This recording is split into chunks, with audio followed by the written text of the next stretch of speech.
Here are their secondary arcs for this purpose. So much for the troop position in general. Now for number 1 gun in detail. You'll see that the gun does not fire straight forward out of the locality.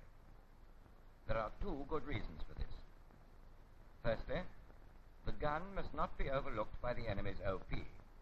Therefore, it must be covered on its exposed flank. This cover is called defilé.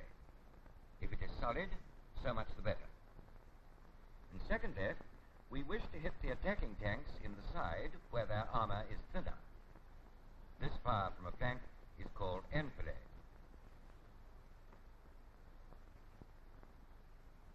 Now to see the gun in position on the ground.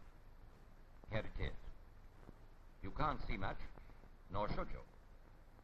But when camouflaging, remember to keep the muzzle well clear, or else, when you fire, you'll set the camouflage alight.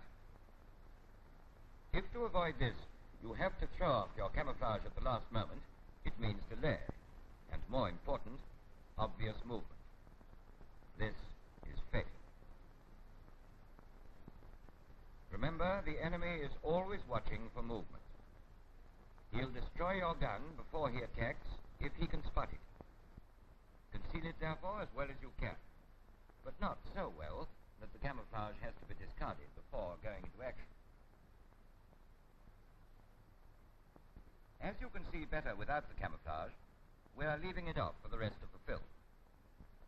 Before going further, let us consider the gun pit, which was dug in 3 stages.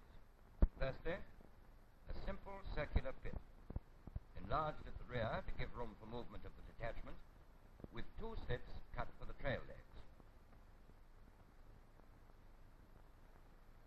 In this pit, the gun can be traversed through its primary arc of fire, but cannot be turned to engage an attack from the rear.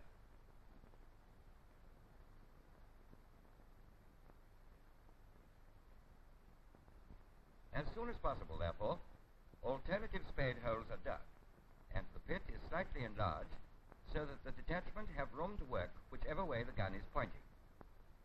Now the gun can fire in any direction simply by dropping the trail legs into the appropriate spade holes.